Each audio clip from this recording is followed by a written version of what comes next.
తమిళనాడులో దళపతి విజయ్పై చెప్పుతో దాడి జరగడంపై సోషల్ మీడియాలో రగడ ఆగడం లేదు. కెప్టెన్ విజయకాంత్ మృతదేహానికి నివాళులు అర్పించేందుకు డిసెంబర్ 28 రాత్రి వెళ్లారు విజయ్. ఎందుకంటే విజయ్కి విజయకాంత్కి ఎంతో మంచి రిలేషన్ ఉంది. ఇంకా చెప్పాలంటే సినిమాల్లో ఎంట్రీకి విజయకాంత్ కూడా సాయం చేశారు. అతని కోసం స్టార్ ఇమేజ్ ఉన్న సమయంలోనే వాటిని పక్కన పెట్టి విజయ్ కోసం నటించారు విజయకాంత్. ఎందుకంటే చిన్నప్పటి నుంచి తన ముందే పెరిగాడు విజయ్. ఇక విజయకాంత్ని గాడ్ ఫాదర్ లా భావిస్తారు విజయ్. బయటకు కనిపించకపోయినా కూడా కొన్నాళ్ల వరకు కూడా విజయకాంత్ ఫ్యామిలీస్ రెగ్యులర్ గా కలుస్తుండేవి. అయితే విజయకాంత్ కు విజయ్కి మధ్య రిలేషన్ అంతలా బలపడడానికి కారణం అతని తండ్రి ఎస్ఏ చంద్రశేఖర్. దర్శకుడిగా ఎదుగుతున్న క్రమంలో చిన్న హీరోలతో పెద్ద కమర్షియల్ మసాలా ఉన్న సినిమాలు తీయాలనే ప్రయత్నంలో ఉన్నప్పుడు విజయకాంత్ ఓ సినిమాలో చూసి పిలిచారు చంద్రశేఖర్. అతనిని ఆడిషన్ చేసి నువ్వే నాకు సరైన హీరో అనుకున్నారు. అప్పటికి విజయకాంత్ కు పెద్దగా హీరోగా గుర్తింపు కూడా లేదు. కానీ పిలిచి మరీ హీరో అవకాశం ఇచ్చారు చంద్రశేఖర్. అంతేకాదు హీరోగా కూడా నిలబెట్టారు. చాలా మంది హీరోగా పనికిరావని, నల్లగా ఉన్నావని, పొట్టిగా ఉన్నావని, కళ్ళు బాగాలేదని పాటలుగా పోస్ట్ మార్టం చేసి రిజెక్ట్ చేశారు. కానీ విజయ్ తండ్రి చంద్రశేఖర్కి మాత్రం విపరీతమైన యాక్టివ్గా ఉన్న విజయకాంత్ కనిపించారు. అందుకే సినిమాల్లో ఛాన్స్ ఇచ్చారు. వరుసగా హిట్ సినిమాలు విజయకాంత్తో తీశారు చంద్రశేఖర్. బీసీ సెంటర్స్లో కింగ్గా విజయకాంత్ నిలబెట్టారు. అలాగే కొన్ని సినిమా షూటింగ్లకు విజయ్ కూడా వెళ్లేవారు. ఆ సమయంలోనే విజయ్కి విజయకాంత్కి మధ్య బంధం ఏర్పడింది. కొన్ని సినిమాల్లో సరదాగా యంగ్ యాక్టర్గా కనిపించాడు విజయ్. అలా వారి రిలేషన్ పెరిగింది. యంగ్ హీరోగా కెరీర్ మొదలుపెట్టిన కొత్తలో తన కొడుకు నిలదొక్కునేలా సాయం చేయాలని చంద్రశేఖర్ అడిగారు. ఆ మాట వినగానే విజయకాంత్ ఒప్పుకున్నారు. ఎందుకంటే ఎవరూ పట్టించుకునే సమయంలో తనను హీరోగా చేసిన వ్యక్తి చంద్రశేఖర్. అంతేకాదు ఆయన సినిమా తీస్తానని ఫోన్ చేస్తే చాలు, కథ వినకున్నా కూడా రెమ్యునరేషన్ అడగకుండానే ఎన్నో సినిమాలు చేసి పెట్టారు విజయకాంత్. అలాంటిది నీ కొడుకు కోసం సాయం చేయకుండా ఎలా ఉంటానని చెప్పారని చంద్రశేఖర్ స్వయంగా చెప్పుకొచ్చాడు. పైగా దర్శకుడు కూడా చంద్రశేఖరే. అయితే అంతలా విజయకాంత్ను రిక్వెస్ట్ చేయడం వెనుక ఓ కారణం ఉంది. 1991లో విజయ్ హీరోగా నాలాయ తీర్పు అనే సినిమా చేశారు చంద్రశేఖర్. భారీగా ఖర్చు కూడా పెట్టారు. కానీ ఆ సినిమా అట్టర్ ఫ్లాప్ అయింది.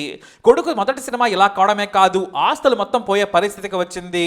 పైగా మీడియాలోనూ ఇటు జనాల్లోనూ విజయ్ హీరో ఏంటని విమర్శలు వచ్చాయి. అతనిది హీరో ఫేస్ కాదని, అసలు ఎక్స్ప్రెషన్ కూడా పెట్టడం రావడం లేదని తీవ్ర విమర్శలు వచ్చాయి. ఎందుకంటే చిన్న చిన్న డైలాగులను కూడా బట్టి మరీ చెబుతున్నాడు. భయంతో నటించాడు విజయ్. దీంతో తన ఆస్తి పోయినా పర్వాలేదు కానీ విజయ్ని హీరోగా నిలబెట్టాలనేది చంద్రశేఖర్ తపన. అప్పుడు తాను హీరోగా నిలబెట్టిన విజయకాంత్ దగ్గరకు వెళ్ళి రిక్వెస్ట్ చేశారు చంద్రశేఖర్. ఆయన మాట అడగగానే ఎలాంటి చిన్న పాత్ర అయినా చేస్తాను, మీరు భయపడద్దన్నారట. చిన్న పాత్ర కాదు, మీకు సమానమైన పాత్రలో హీరోగా విజయ్ని ప్రమోట్ చేయాలనుకుంటున్నాను.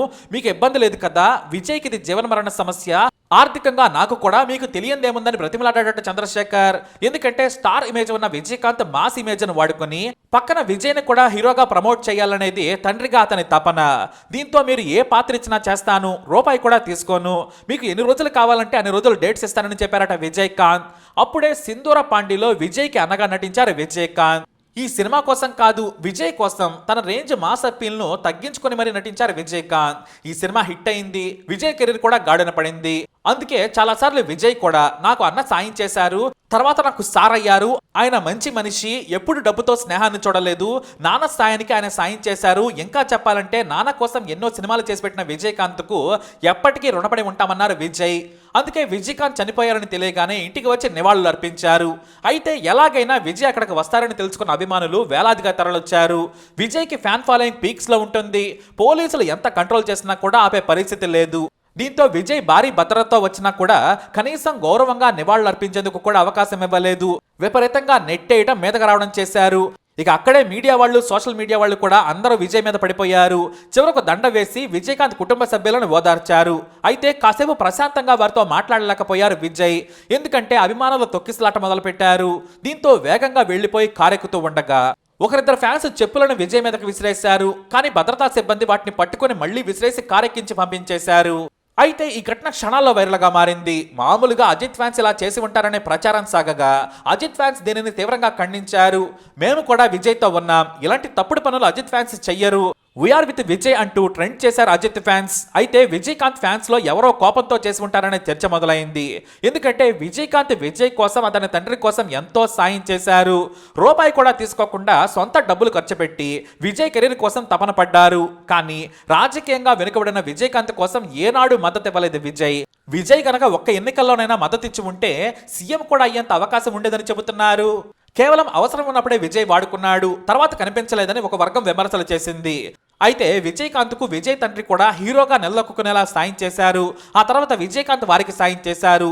వారిది కుటుంబ సంబంధం, దీంట్లోకి పాలిటిక్స్ తీసుకురావద్దని ఇంకొంతమంది కామెంట్ చేస్తూ ఉన్నారు.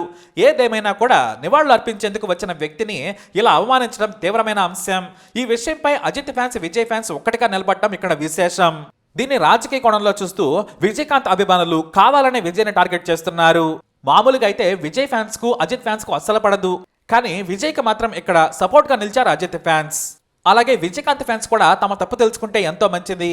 మరి మీరేమంటారు? మీ అభిప్రాయాన్ని కమెంట్ ద్వారా తెలియజేయండి. వీడియో అప్డేట్స్ కోసం మై ఛానల్ ఫాలో అవ్వండి. అలాగే తప్పకుండా సబ్స్క్రైబ్ చేసుకోండి.